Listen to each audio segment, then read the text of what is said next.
हाँ जी, तो कैसे हो आप लोग? मैं आपका नीलेश भैया बहुत-बहुत स्वागत करता हूँ इस यूट्यूब चैनल पे। दोस्तों फाइनली आज आप लोग का सोशल साइंस यानी सामाजिक विज्ञान का भी पेपर हो गया और इस प्रकार 10th का पूरा पेपर जो यूपी बोर्ड का है आज खत्म हो गया, ठीक है?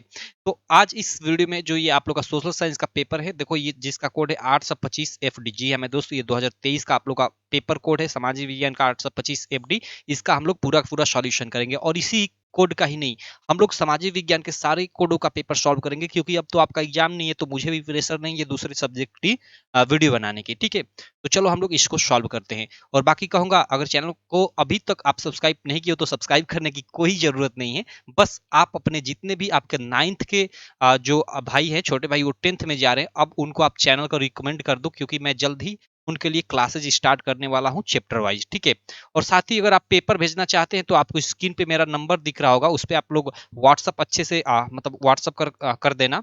फोटो भेजना या फिर पीडीएफ बनाकर अच्छे से भेजना। फोटो भी भेजना तो अच्छे से भेजना क्योंकि ये देखो लड़के ने ये कैसे मतलब भेजा हुआ है, एकदम दिख नहीं रहा है अच्छे से मतलब। लेकिन चलो ये पहला ही पेपर लड़के ने भेजा है तो मैं सॉल्व कर देता हूँ, नहीं तो इसको सॉल्व ही नहीं करता, इतना खराब लग रहा है कि देखो पहला क्या है कि निरंकुशवाद का तात्पर्य है। देखो अब ये निरंकुशवाद आप लोग का जो फर्स्ट ही चैप्टर है उसमें इसको एक्सप्लेन किया हुआ है। निरंकुशवाद ये क्या होता है कि एक ऐसी शासन व्यवस्था जिसमें सत्ता पर जनता का अंकुश हो। नहीं नहीं, ऐसा नहीं है। ऐसी शासन व्यवस्था जिसमें सत्ता पर किसी का अंकुश नहीं होता है। हाँ बिल्कुल, निरंकुशवाद यही होता है, ठीक है?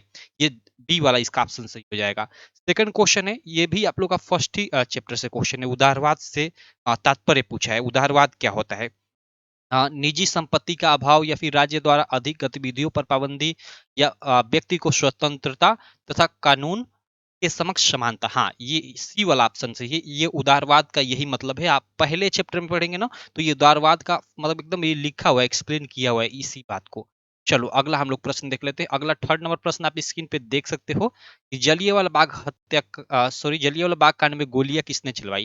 देखो जलियांवाला बाग हत्याकांड पंजाब के अमृतसर में हुआ था, ये सब लोग जानते हो, जिसमें जो जनरल डायर था उसी ने गोलियां चलवाया था, अंग्रेज अधिकारी। तो ये ऑप्शन सही हो जाएगा। अगला प्रश्न है यहाँ पे फोर्थ नंबर देख सकते हो। इस वीडियो में हम लोग क्या करेंगे ना कि ये ऑब्जेक्टिव और प्लस मानचित्र मानचित्र वाले जो मैप वाले प्रश्न है उनको भी सॉल्व करेंगे।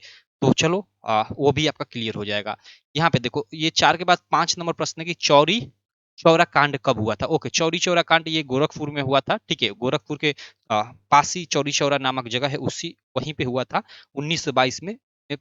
शायद 22 अंग्रेज पुलिस कर्मियों को सीधे मतलब जला दिया गया था। छोड़ो, आगे हम लोग चलते हैं, ज्यादा इसके डीप में नहीं। अगला विभिन्न स्तरों पर सत्ता का बंटवारा कहलाता है। भाई विभिन्न स्तरों पर सत्ता का जो बंटवारा कहलाता है तो वो एक संघीय सरकार के अंतर्गत आता है, ठीक है? सामुदायिक सरकार नहीं हो तो समुदायों में बटा होता है। गठबंधन सरकार मतलब दो पार्टियों के बीच गठबंधन, ये ऐसा नहीं होता है। एकात्मक तो हो ही नहीं सकता। वो संघीय सरकार होती है। संघीय सरकार में एक केंद्र सरकार होती है और उसके अंतर्गत बहुत सारे राज्य सरकारों में मतलब आ, बटा होता है पूरा का पूरा सत्ता, एक तरह से हम लोग बोल सकते हैं, ठीक है? भारत में भी यही सिस्टम है। अगला प्रश्न हम लोग का, हिंदी किस प्रकार की भाषा है? राजभाषा, क्षेत्रीय भाषा, अल्पसंख्यकों की भाषा या इनमें से कोई नहीं?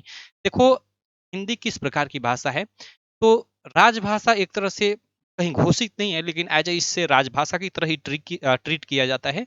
और आप लोग की सोशल साइंस में भी आप लोग का राजभाषा मतलब ऑब्जेक्टिव में ये दिया हुआ है तो फर्स्ट ही ऑप्शन सही हो जाएगा।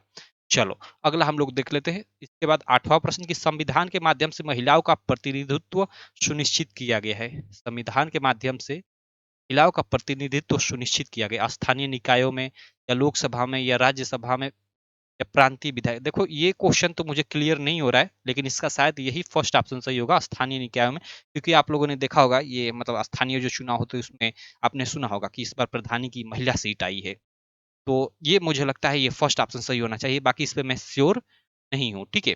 चलो अगला हम लोग क्वेश्चन देख लेते हैं 9 नंबर कि नेपाल में राजतंत्र की समाप्ति हुई। देखो नेपाल में 2008 में राजतंत्र की समाप्ति हुई और लोकतंत्र की स्थापना हुई। जैसे हम लोग के इंडिया में लोकतंत्र की स्थापना मतलब अंग्रेजों के जाने के बाद 1947 में हुई, ठीक है?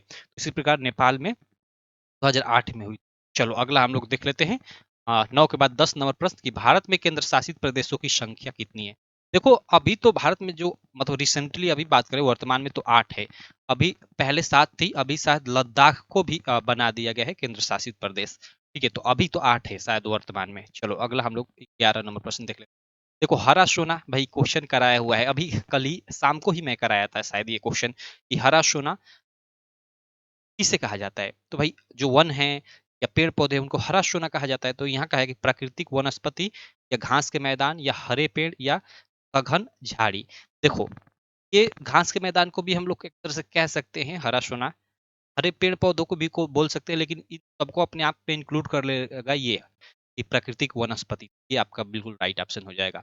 अगला प्रश्न है 12 नंबर के जलमंडल का कितना प्रतिशत भाग समुद्री जल में उपलब्ध है? देखो जलमंडल का लगभग कितना प्रतिशत भाग समुद्री जल में, तो लगभग 97.25 समुद्री जल के रूप में खारे मतलब पानी के रूप में उपलब्ध है, जिस जो पीने योग्य नहीं है एक तरह से बोलते हैं।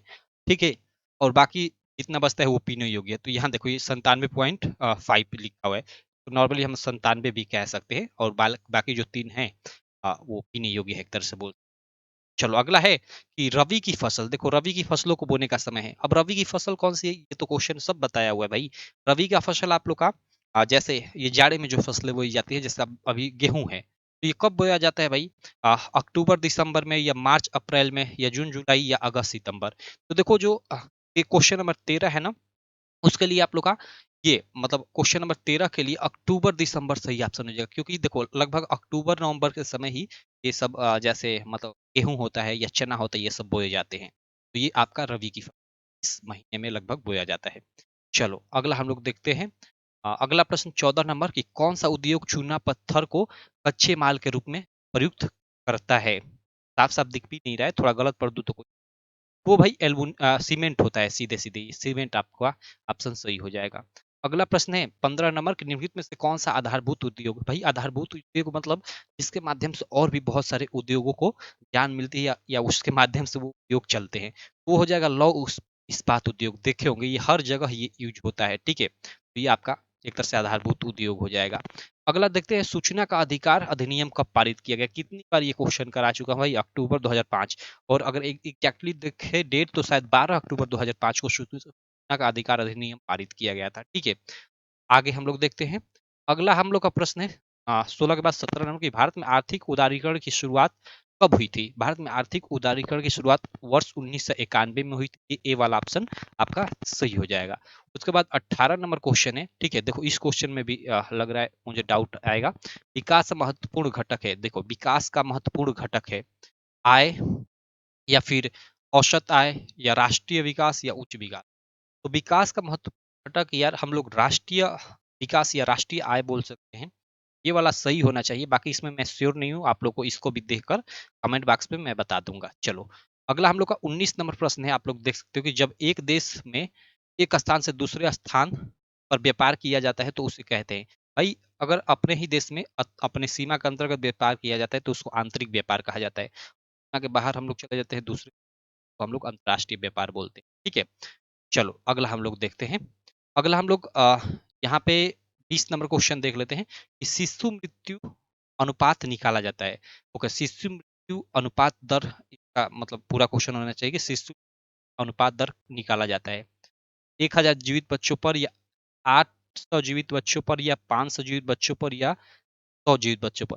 देखो शिशु मृत्यु दर है जो है ना, तो 1000 बच्चों पे जीवित बच्चों की संख्या और मृत्यु मरे हुए बच्चों की संख्या के अनुसार निकाला जाता है शिशु दर कि 1000 बच्चों में कितने बच्चे मर गए। और एक एज में भी शायद 3 साल की कितनी एज है मुझे याद नहीं है। चलो तो ये आपका ऑप्शन सही हो जाएगा फर्स्ट वाला। तो ये हम लोगों ने 20 ऑब्जेक्टिव देखा। अब थोड़ा हम लोग इधर ये इंग्लिश वाला है, कोई दिक्कत नहीं, इधर हम लोग थोड़ा सब्जेक्टिव क्वेश्चन देख लेते हैं, हालांकि सॉल्व नहीं करेंगे। उसके बाद जो मानचित्र वाला प्रश्न है उसको सॉल्व करेंगे। यहाँ है कि यूरोप में राष्ट्रवाद का आशय स्पष्ट कीजिए। भाई केवल इसको बना बना कर लिख दिए होगा, आपको 4 मार्क मिल जाएगा। या इसका जगह पे अथवा में देखो असहयोग आंदोलन के कारण तथा उसके प्रभावों का उल्लेख कीजिए। मैंने बताया था कि असहयोग आंदोलन आप लोग क्लियर कर लेना। ठीक है, उसके अलावा सेकंड प्रश्न है कि गरीबों और बेरोजगारी की बढ़ती संख्या लोकतंत्र की सफलता में बाधक है, स्पष्ट कीजिए। हाँ, ये तो आप बना बना कर लिख सकते हो इस क्वेश्चन को, कोई दिक्कत नहीं।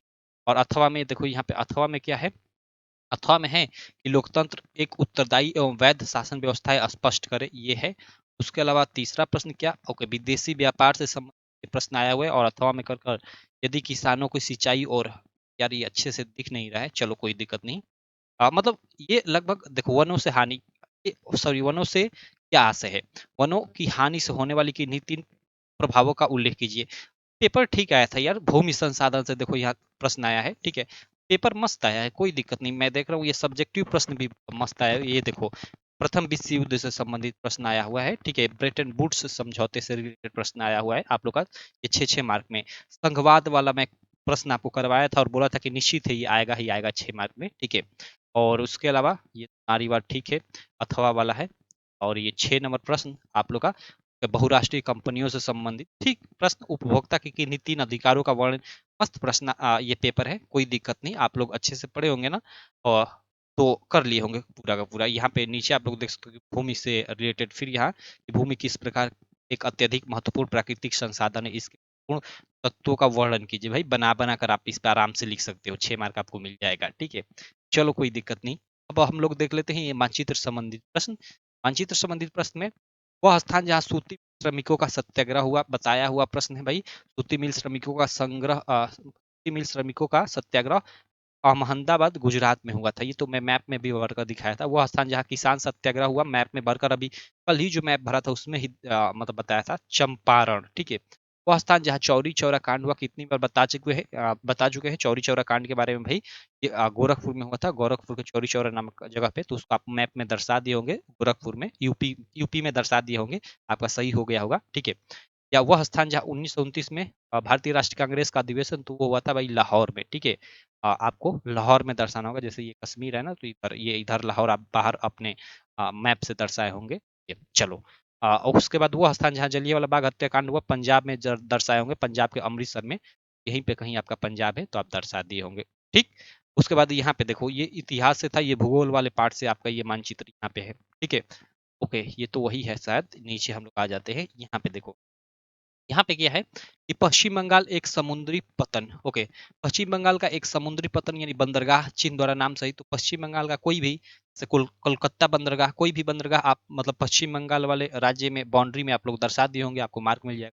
महाराष्ट्र का राजधानी आपको दर्शाना है इस चिन्ह द्वारा। देखो यहाँ पे चिन्ह भी दिया हुआ है स्पेशल, ये चिन्ह द्वारा, ठीक है। तो महाराष्ट्र की राजधानी मुंबई आप दर्शा दिए होंगे। महाराष्ट्र का जो मैप है उसमें मुंबई को आप ये जो चिन्ह दिया है ऐसे, और अंतर ये त्रिभुज है आप दर्शा दिए होंगे और लिख दिए होंगे, सेकेंड। और उसके बाद उत्तर में भाई महाराष्ट्र की राजधानी मुंबई है तो आप मुंबई लिख दिए होंगे, आपको 1 मार्क मिल जाएगा। बक्साइड उत्पादन का क्षेत्र, भाई बक्साइड उत्पादन का कोई भी एक क्षेत्र आप ले लो, उड़ीसा, झारखंड, बिहार, मध्य प्रदेश, कोई भी कहीं भी आप दर्शा दिए होंगे, आपको मिल जाएगा इस चिन्ह द्वारा। और इस प्रदेश मीन्स तो यूपी की ही बात कर रहे हैं क्योंकि यूपी बोर्ड का ही पेपर है, इसलिए इस प्रदेश का 10 लाख ही नगर वायु चिन्ह और क्या वाई चिन्ह द्वारा नाम सहित हमें दर्शाना है, ओके। तो यूपी में कोई भी एक नगर जहां हम लोग बोल सकते हैं 10 लाख जनसंख्या है, तो लखनऊ, बहुत सारी शहरें हैं ऐसे, लखनऊ हो जाएगा आपका। उसके अलावा आप लोग का कोई भी भाई गाजियाबाद हो जाएगा, कानपुर हो जाएगा, मेरठ हो जाएगा, आगरा हो जाएगा, ये बड़ी बड़ी सिटी है। ये 10 लाख से बहुत बहुत अधिक संख्या है। तो आप लोग कोई भी दर्शा दिए होंगे, कहीं भी आप यूपी के मैप में दर्शा दिए होंगे तो आपको मिल जाएगा मार्क्स, सिंपल। इस प्रकार हमने ये प्रश्नों को कर लिया हम लोगों ने। 20 ऑब्जेक्टिव और 20 में शायद हमने 18 किया था, 2 हमने डाउट में छोड़ दिया था, चलो कोई दिक्कत नहीं। और ये हम लोगों ने 10 मानचित्र वाला प्रश्न सॉल्व कर लिया। तो इस प्रकार हमने इस कोड को एक तरह से बोले तो हम लोगों ने इसको सॉल्व कर लिया। बाकी आप जो नंबर मैंने शुरू में दिया था, ठीक है, इस वीडियो के डिस्क्रिप्शन में भी मैं नंबर दे दूंगा, उस पर आप सेंड कर देना, ठीक है। मैं सॉल्व कर दूंगा आप सब लोग का पेपर। तो चलो मैं मिलता हूँ आपसे नेक्स्ट पेपर के सोल्यूशन के साथ, तब तक के लिए थैंक यू।